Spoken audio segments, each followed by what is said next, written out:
নমস্কার। আজকের suspense story চ্যানেলে আপনাদের সকলকে স্বাগত। এখনও যারা আমাদের চ্যানেলটিকে সাবস্ক্রাইব করেননি তারা সাবস্ক্রাইব করে অবশ্যই আমাদের পাশে থাকবেন এই আশা রেখে শুরু করছি আজকের গল্প। আজকের গল্প বিদেশি ভূতের গল্প অবলম্বনে পৃথ্বীরাজ সেনের অনুবাদ করা অভিশপ্ত বাংলো। রেস্ট হাউস বাংলোটা জ্বলছে দাউ দাউ করে।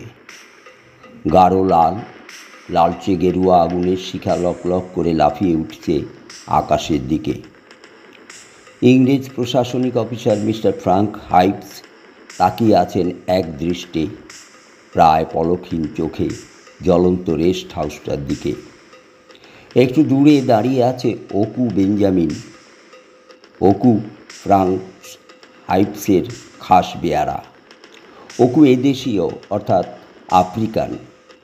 রেস্ট হাউসটা অবশেষে জ্বলতে দেখে এতক্ষণ পর অকুর চোখে মুখে ফুটে উঠেছে একটা স্বস্তির ভাব। হাইটস এবং অকুর থেকে দূরত্ব বজায় রেখে ডান দিক ঘেঁষে ভিড় করে দাঁড়িয়ে আছে স্থানীয় অধিবাসীরা, আধা সভ্য অর্ধ উলঙ্গ আফ্রিকান নিগ্রো। রেস্ট হাউসের কাঠের কড়িবর্গা শব্দ করে পুড়তে পুড়তে ভেঙে পড়ছে। লেলিহান আগুনের শোঁ শোঁ শব্দের মধ্যে কান পাতলেও স্থানীয় অধিবাসীদের সুর করে একসঙ্গে কিছু বলার শব্দ শোনা যায়। খেয়াল করলে বোঝা যায় সুর করে একসঙ্গে বললেও এটা গান নয়, কোনো দুর্বোধ্য ভাষায় মন্ত্র জাতীয় কিছু উচ্চারণ করছে ওরা দুলে দুলে সুর করে। মনিবের আরও একটু কাছে এগিয়ে এলো অকু। আপনি ঠিক কাজই করেছেন স্যার, দ্বিধাহীন গলায় অকু বলে। কৃতজ্ঞতা ফুটে উঠেছে তার চোখে মুখে। স্যার, আমার দেশের লোকেরা এবার স্বস্তিতে নিশ্চিন্তে বাস করতে পারবে এই অঞ্চলে। চিরদিনের মতো ঝামেলা বিদায় হলো। আপনার কাছে স্যার আমরা ভীষণ কৃতজ্ঞ হয়ে রইলাম। এতদিনে আপনি আমাদের বাঁচালেন। আমরা সবাই মিলে নতুন একটা বাংলো আপনার জন্য তৈরি করে দেব, দেখবেন বেশি দিন লাগবে না। ফ্রাঙ্ক হাইটস মাথা নাড়লেন, মুখে কোনো কথা বললেন না। আগুনে সম্পূর্ণভাবে গ্রাস করে নেওয়া রেস্ট হাউসটার দিকে তখনও তাকিয়েছিলেন, চোখে একরাশ ক্লান্তি, তবু কিসের এক টানে বাংলো ঘিরে নৃত্যরত আগুনের শিখার দিকে তাকিয়েই রইলেন। কালো রঙের সর্পাকার এক বিশাল ধোঁয়ার কুণ্ডলী পাকিয়ে পাকিয়ে আকাশে উঠে যাচ্ছে। আফ্রিকার এই দারুণ গ্রীষ্মের রেস্ট হাউসের দিকে তাকিয়ে থাকতে থাকতে মিস্টার হাইটসের কেমন যেন শীত শীত করতে লাগলো। অকু বেশ খুশি গলায় বলে উঠল, স্যার, এ খুব ভালো হলো।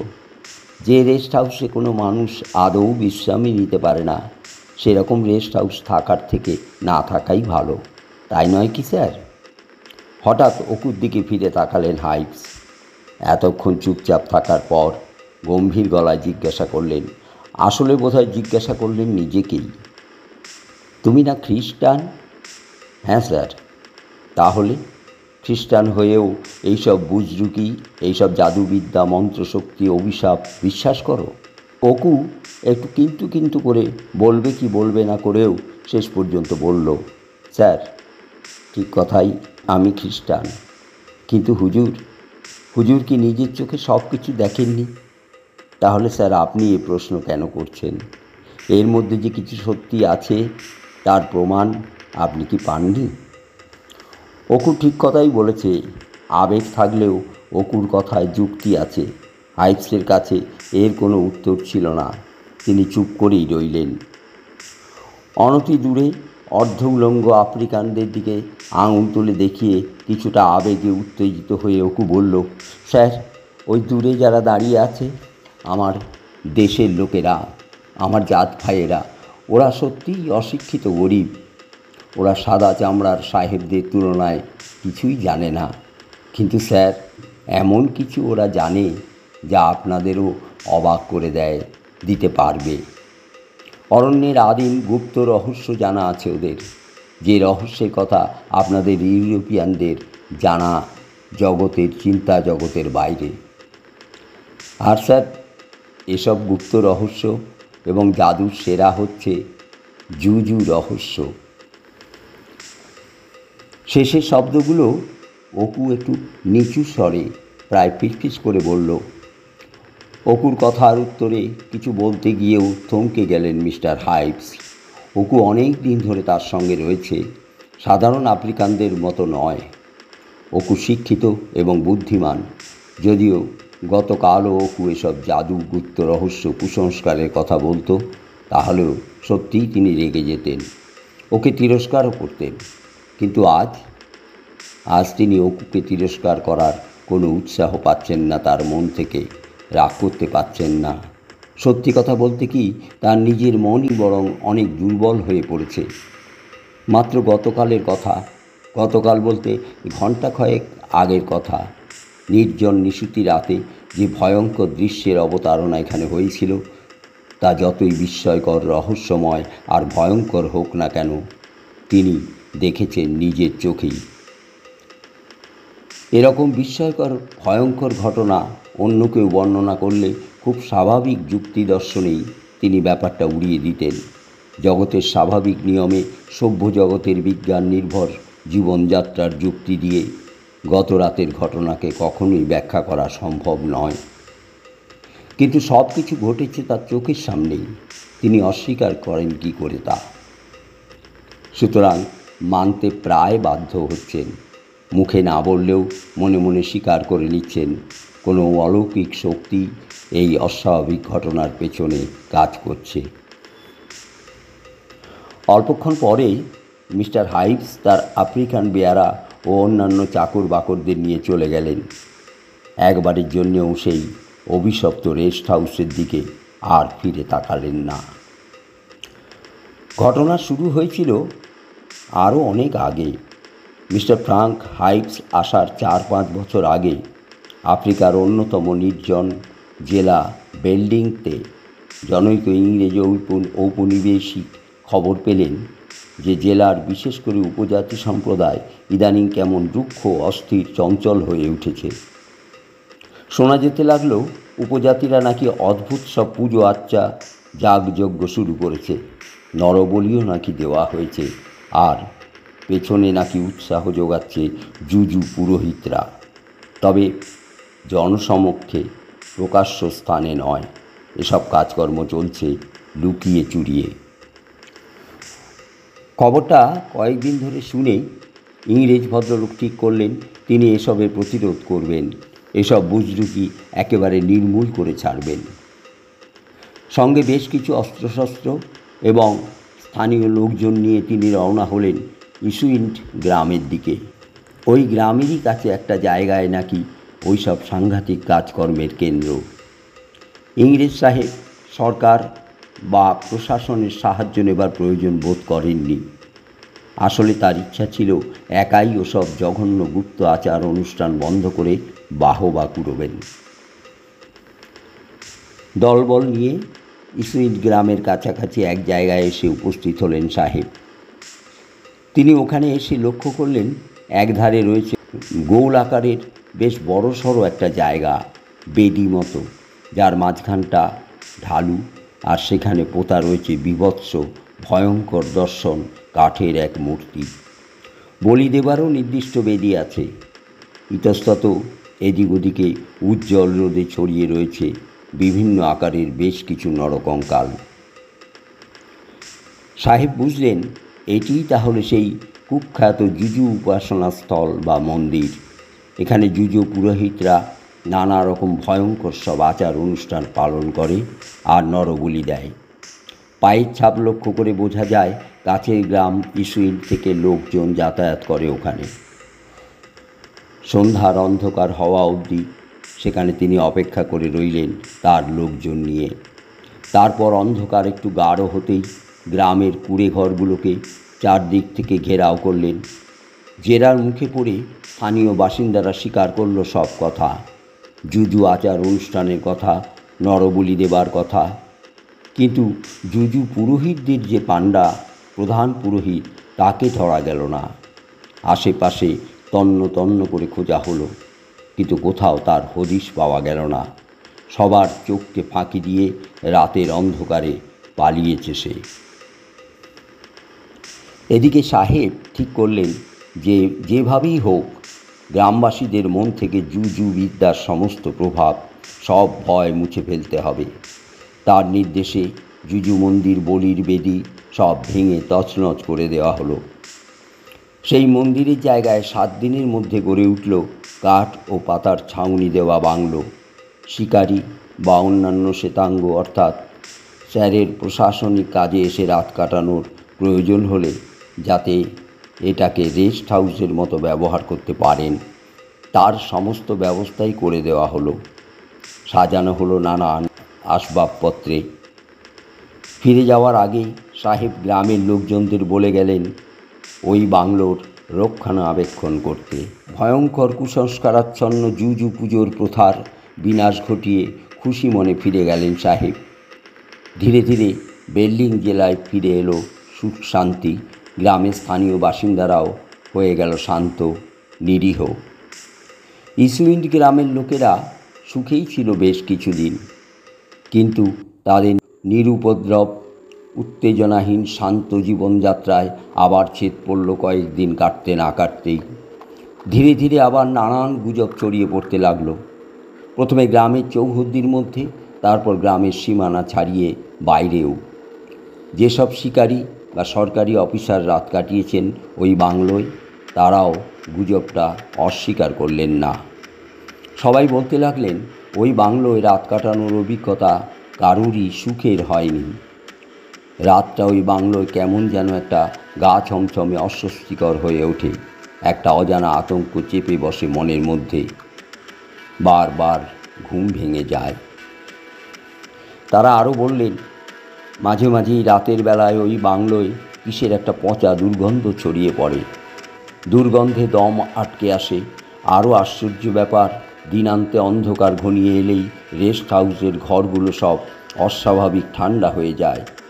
আরও কত কী যেন উদ্ভট কাণ্ড কারখানা ঘটে সেখানে, তা ভাষায় বর্ণনা করা যায় না। রেস্ট হাউস তৈরি হওয়ার বছরখানেকের মধ্যেই এইসব নানা কাহিনী লোক মুখে ছড়িয়ে পড়ে। ফলে কেউই আর ওখানে রাতে থাকতে সাহস পান না। বেশ কয়েক বছর পরে উচ্চ পর্যায়ের প্রশাসনিক অফিসার ফ্রাঙ্ক হাইটস বিস্তৃত অঞ্চল পরিদর্শনের দায়িত্বে নিয়ে এলেন ইসুইন্ড অঞ্চলে। এখানকার এইসব গুজব বা কাহিনীর কথা তিনি কিছুই জানতেন না। গ্রামের এই রেস্ট হাউসটার কথা জানতে পেরে এখানেই রাত কাটাবেন বলে মনস্থির করেন।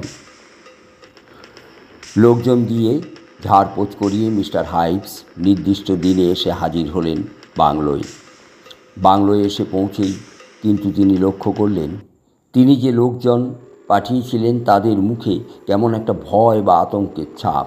তাদের ভীত সন্ত্রস্ত চোখ মুখ দেখে তার কারণ জিজ্ঞাসা করলেন। জবাবে তারা যা বলল তার কিছুই হাইটসের মাথায় ঢুকল না। এখানে আসার আগে তিনি কয়েকজন জঙ্গলি সর্দারকে বাংলোয় উপস্থিত থাকতে বলেছিলেন, কিন্তু তাদের টিকিটির পর্যন্ত নাগাল পেলেন না তিনি। তার নির্দেশ না মানার জন্য বেশ রেগেও গেলেন তিনি। আশ্চর্যও হলেন সঙ্গে সঙ্গে। তার নির্দেশ কেউ অমান্য করেছে এমন ঘটনা এই প্রথম। বাংলোটা বেশ ভালোই লাগলো হাইটসের। বেশ আরামদায়ক, সব রকম ব্যবস্থা রয়েছে, পরিবেশটাও বেশ পরিষ্কার পরিচ্ছন্ন। কিন্তু অবাক হওয়ার পালা তখনও বাকি ছিল তার। খোঁজ নিয়ে তিনি জানতে পারলেন কুলিরা কেউ মালপত্র নিয়ে ঘরে ঢোকেনি। কোনো রকমে মালপত্র বারান্দায় ফেলে রেখে তারা পালিয়েছে। আশ্চর্য ব্যাপারটা কি? কেবল তার রাঁধুনি আর খাস বেয়ারা ছাড়া আর কাউকেই তিনি দেখতে পাচ্ছেন না। তাও ওরা সামনের খোলা মাঠে দাঁড়িয়ে বিস্ফারিত চোখে এদিক ওদিক তাকিয়ে রয়েছে। চোখে মুখে সেই ভয় আর আতঙ্কের ছাপ। এদের ব্যাপার স্যাপার কিছুই বুঝে উঠতে পারছিলেন না হাইটস। ধারে কাছে কাউকে দেখতে না পেয়ে গরম হয়ে উঠল তার মাথা। বেশ রাগত স্বরে তিনি জানতে চাইলেন কেন তারা এমন অস্বাভাবিক আচরণ করছে। কুলিরাই বা গেল কোথায়? স্যার, এই জায়গাটা ভীষণ খারাপ। রাঁধুনি ভয়ে কাঁপতে কাঁপতে কাঁদো কাঁদো গলায় বলল, হুজুর, এই বাড়িটা একটা শয়তানের বাসা। এখানে থাকার চেয়ে তাঁবু খাটিয়ে মাঠে রাত কাটানো অনেক ভালো। সব লোকজন আপনার জন্য সেখানেই অপেক্ষা করছে। শয়তানের বাসা? এসব বাজে কথা। এই ধরনের কুসংস্কারে মিস্টার হাইভস একেবারে বিশ্বাস করেন না। যদিও এর বেশি কিছু ওদের মুখ থেকে জানা গেল না। হাইভস রাগ করে বাংলোর ভেতরে চলে গেলেন। যত সব অশিক্ষিত লোক, এসব শুনলেই গা জ্বালা করে, কিন্তু করারই বা কী আছে? ভয় দেখিয়ে চেঁচিয়ে ওদের কুসংস্কারাচ্ছন্ন মনকে তো সভ্য জগতে মুক্তির আলোয় নিয়ে আসা যাবে না। ঠিক আছে, ওরা ভয় পাচ্ছে পাক, মাঠে কষ্ট করে রাত কাটাক। তিনি আর কিছু বললেন না। শেষ পর্যন্ত রাঁধুনিটাও পালালো অন্যদের মতো। তবে কোনো রকমে রান্নাটা করে টেবিলে খাবার সাজিয়ে দিয়ে গেল পালাবার আগে। মিস্টার হাইভস খাওয়া দাওয়া সেরে বাইরের বারান্দায় এসে বসলেন ইজি চেয়ারে আরাম করে। একটা চুরুট ধরালেন। ধীরে ধীরে সন্ধ্যার অন্ধকার নেমে এলো চারদিকে। কিছুক্ষণ পরে হঠাৎই তার মনে হলো বাংলো থেকে কেমন যেন একটা উৎকট পচা গন্ধ ভেসে আসছে। অন্ধকার যত গাঢ় হতে লাগলো, গন্ধের তীব্রতাও তত বাড়তে লাগলো। শেষ পর্যন্ত মিস্টার হাইভসকে উঠতেই হলো। ডেকে পাঠালেন খাস বেয়ারা অপুকে। নির্দেশ দিলেন গন্ধের উৎস খুঁজে পরিষ্কার করে ফেলতে। অপু রাঁধুনিকেও সঙ্গে নিল, কিন্তু ভেতরে ঢুকল না। বাইরে বাইরে একটু ঘুরেই সাহেবকে জানিয়ে দিল তারা কোনো কিছুই খুঁজে পেল না। তবে সাহেব যদি মেরেও ফেলেন, তবু তারা বাংলোর ভেতরে ঢুকবেন না। মনের রাগ মনেই চেপে রেখে মিস্টার হাইভস নিজেই উদ্যোগ নিলেন খুঁজে দেখবার জন্যে। একে একে ঘুরে সব ঘর পরিষ্কার করলেন, কিন্তু না, কোনো কিছুই নজরে পড়ল না। তাজ্জব ব্যাপার, গন্ধ উত্তরোত্তর বেড়েই চলেছে। এত দুর্গন্ধ আর সহ্য করা যায় না। হাইভসের বমি আসতে লাগলো। রাত প্রায় 10টা। মিস্টার হাইভস উপায়ান্তর না দেখে বালিশে বেশ খানিকটা অডিকোলন ঢেলে শুয়ে পড়লেন। সারাদিনের ক্লান্তিতে শরীর অবসন্ন। কিছুক্ষণের মধ্যেই গভীর ঘুমে তলিয়ে গেলেন তিনি। রাত তখন গভীর। আচমকা মিস্টার হাইভসের ঘুম ভেঙে গেল। কে যেন তার মশারি ধরে টানাটানি করছে। তাড়াতাড়ি ঘুম চোখে মশারি তুলে ভালো করে চোখ রুগড়ে দেখেন তার সামনে জোর হাতে দাঁড়িয়ে তারই রাঁধুনি। সে ঠকঠক করে কাঁপছে ভয়ে। হঠাৎ হাঁটু গেড়ে বসে কী যে বিড় করে বলতে লাগলো, প্রথমে মিস্টার হাইভস কিছুই বুঝলেন না। শেষে বেশ কষ্ট করে তার আবেদনের অর্থ উদ্ধার করতে পারলেন। নিজের জীবন বিপন্ন করেও ও এসেছে মনিবের প্রাণ বাঁচাতে, তাকে সতর্ক করে দিতে। এখনও সময় আছে। সাহেব যেন আর এক মুহূর্ত অপেক্ষা না করে এক্ষুনি এই বাংলোর বাইরে চলে আসেন, না হলে তার প্রাণ সংশয়ের সম্ভাবনা অতি প্রবল। প্রাণ সংশয়? কে নেবে তার প্রাণ? কার এত সাহস? রাঁধুনি সব কিছু খোলাখুলি বলতে রাজি নয়, তবে এ ব্যাপারে সে নিশ্চিত যে এখানে থাকলে পরিণাম হবে সাংঘাতিক। তার দৃঢ় বিশ্বাস এখানে রাত কাটানোর পর সকালে সাহেবকে সে আর জীবন্ত দেখতে পাবে না।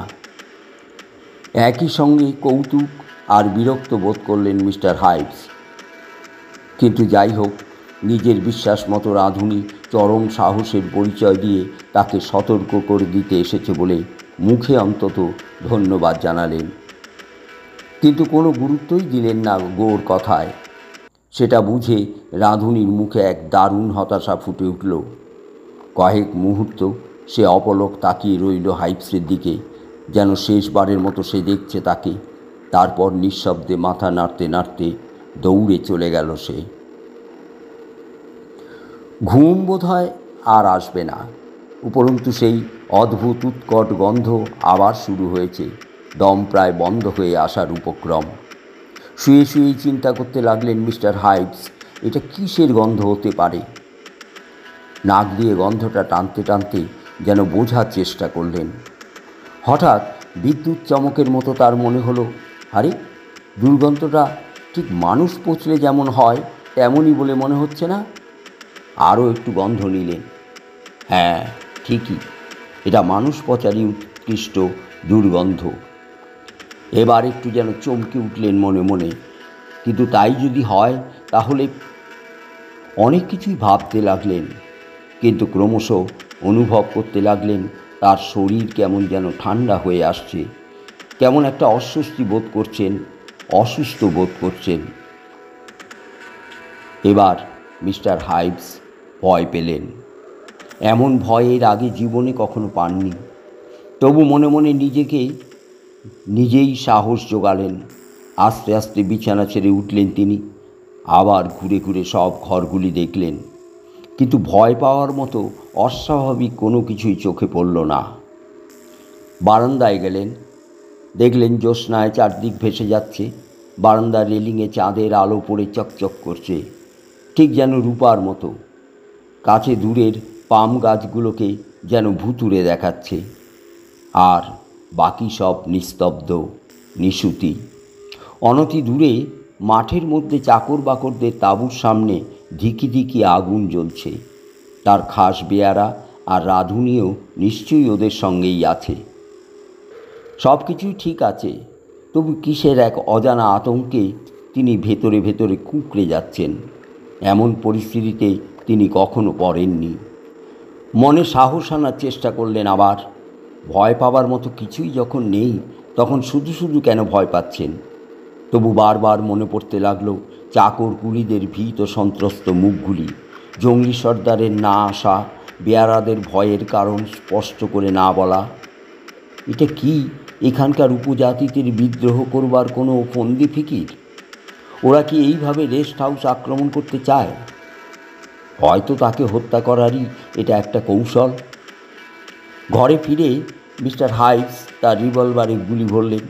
রিভলভার বালিশের নিচে রেখে আরও কিছুটা অডিকলন ঢেলে নিলেন। তারপর ফিরে এলেন। বেশ পুরু করে বালি ছড়িয়ে দিলেন মেঝেতে, যাতে এখানে যেই ঢুকুক তার পায়ের ছাপ পড়ে। আবার কিছুটা অডিকলন বালিশে ঢেলে বিছানায় শুয়ে পড়লেন। একটু তন্দ্রা মতো এসেছিল। হঠাৎ প্রচণ্ড শব্দে তার ঘুম ভেঙে গেল।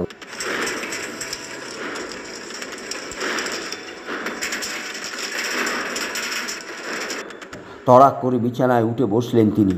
তুমতাম, ঝনঝন, ঝনঝনাত।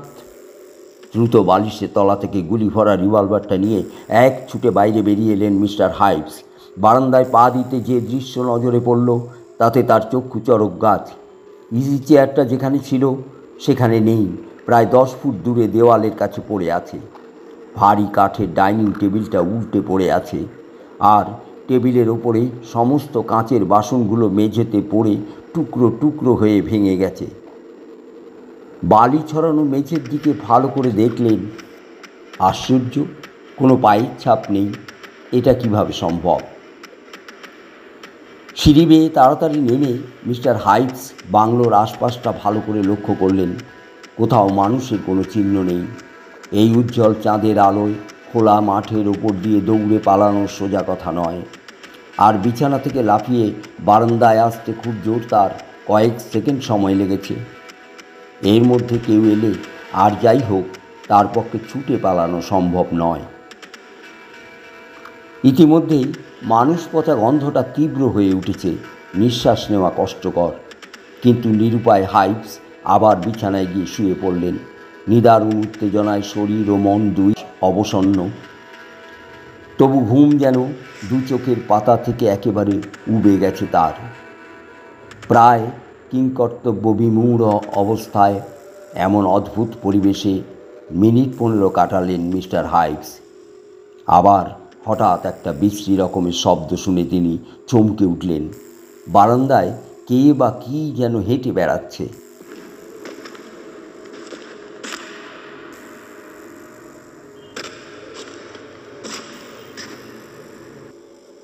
শক্ত করে রিভলভারটা মুঠোয় ধরে খুব সাবধানে মিস্টার হাইভস দরজা দিয়ে বারান্দার দিকে এগিয়ে গেলেন। বারান্দায় আসতেই একটা অদ্ভুত আকৃতির সচল জিনিসের প্রতি তার নজর পড়ল। হামাগুড়ি দিয়ে বারান্দা ধরে এগিয়ে চলেছে, সামনের দেওয়ালে গা ঘেঁষে প্রায় ফুট 20 দূরত্বে। উত্তেজনায় টান টান হয়ে স্তব্ধ মূর্তিতে দাঁড়িয়ে দেখছিলেন হাইপস। ভয়ঙ্কর ছায়া মূর্তিটা এগিয়ে আসছে। মূর্তিটার বুক লক্ষ্য করে রিভলভার তাক করলেন হাইপস। আরও এগিয়ে এলো মূর্তিটা। রিভলভারের ট্রিগারে হাইপসের আঙুল শক্ত হয়ে এলো। হঠাৎই মূর্তিটা অন্ধকার থেকে বেরিয়ে এলো চাঁদের আলোয়। 1 পা 2 পা করে ক্রমশ এগিয়ে আসছে হাইপসের দিকে। আতঙ্কের একটা ঠান্ডা স্রোত নেমে যাচ্ছে হাইপসের শির দ্বারা বেয়ে। হাত পা যেন অসাড় হয়ে আসছে তার। গুলি চালাবার মতো চেতনাও বুঝি তার আর নেই। কয়েক পা পিছিয়ে দরজার কাছে এসে দাঁড়ালেন। নিদারুণ ভয় আর আতঙ্কে তার চেতনাই বুঝি বিলুপ্ত হয়ে যাচ্ছে। সারা শরীর কাঁপছে থরথর করে।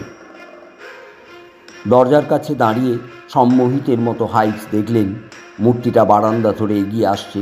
চাঁদের আলোয় তার ভয়ঙ্কর মুখটা দেখা যাচ্ছে। মাথায় একগাছা চুল নেই, তালুটা ফাটা ফাটা, এখানে ওখানে ঘিলু বেরিয়ে শুকিয়ে রয়েছে। মুখের মাংস গলে গলে পড়ছে, তাতে অসংখ্য ছোট বড় দাগ। নাকের একদিকটা ক্ষয়ে পড়ছে, মনে হচ্ছে কোনো কিছুতে যেন টুকরে খেয়েছে। হাঁ করা মুখগহ্বর থেকে দাঁতগুলো বেরিয়ে রয়েছে। ঠোঁট বলতে কিছুই নেই, গলিত সবের মতো মাড়ি আর চোয়াল পড়েছে ঝুলে। চোখের জায়গাটায় 2টো বড় গর্ত। কোমরে বাঁধা একটা লম্বা দড়ি। মূর্তিটা লেজের মতো টেনে হেঁচড়ে এগিয়ে যাচ্ছে বারান্দা ধরে। তারপর মাঝামাঝি এসে মূর্তিটা থমকে দাঁড়িয়ে পড়ল কয়েকটা মুহূর্ত মাত্র। তারপর লিকলিকে 2টো হাতের কঙ্কাল দিয়ে বারান্দা রেলিংটা ধরল। সম্মোহিতের মতো হাইপস দেখছিলেন সেই ভয়ঙ্কর দৃশ্যটা। এ কি দুঃস্বপ্ন নাকি কোনো জাদু? হঠাৎ ভয়ার্ত কণ্ঠের চিৎকারে হাইপসের সম্বিত ফিরে এলো। চেতনা ফিরে পেয়েই হাইপস চেঁচিয়ে বলে উঠলেন, গুজো গুজো, অর্থাৎ থামো থামো। কিন্তু ভয়ঙ্কর মূর্তিটার কোনো ভ্রুক্ষেপই নাই। খুঁটি বেয়ে যেমন উঠছিল তেমনি উঠতে লাগলো। হাইপস কয়েক পায়ে গিয়ে রেলিংয়ের গায়ে দাঁড়িয়ে মূর্তিটাকে লক্ষ্য করে রিভলভার থেকে পর পর গুলি করে যেতে লাগলেন।